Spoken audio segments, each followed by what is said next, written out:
ತಲೆಯ ಮೇಲೆ ಹೊಡೆದು ರೈತರ ನೀರಿನಿಂದ ಕಟ್ಟಿರುವ ನಿನ್ನ ಸಾಮ್ರಾಜ್ಯಕ್ಕೆ ಸಾಮ್ರಾಟ ನಾನಾಗಿ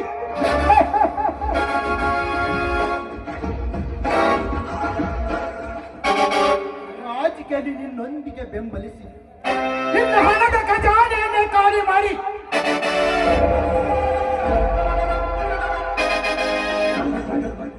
ಲಕ್ಷಾಧಿಪತಿ ಆಗಿರುವ ಭಿಕ್ಷಾಧಿಪತಿಯಾಗಿ ಮಾಡಿ ತಿರುಪತಿ ತಿಮ್ಮಪ್ಪನ ಗುಡಿಯ ಮುಂದೆ ಭಿಕ್ಷೆ ಬೇಡುವಂತೆ ಮಾಡಿದಾಗಲೇ ನನ್ನ ಸೇಡಿನ ಕೆಂಡೆ ನಂದುತ್ತದೆ. ನವಿಲಿನಂತೆ ನರ್ತನೆ ಮಾಡುತ್ತಿರುವ ಆ ನಾಗೇಗೌಡನ ತಂಗಿ ನಾಗರತ್ನನ ಶೀಲ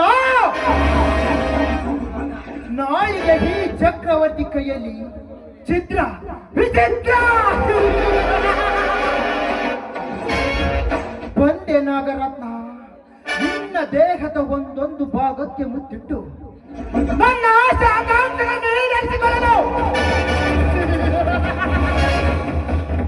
ತಾಯಿ ಹಲುಬುತ್ತಾಳೆ ತನ್ನ ಮಕ್ಕಳಿಗೋಸ್ಕರ, ಮೀನ ಹಲುಬುತ್ತದೆ ನೀರಿನಗೋಸ್ಕರ. ಈ ಚತುರ ಭಯಗಂಡ ಲಂಕೇಶ್ವರ ರಾವಣ ಹಲುಬುತ್ತಾನೆ ನಿಮ್ಮಂತ ಶ್ರೀಮಂತ ಹುಡುಗರಿಗೋಸ್ಕರ.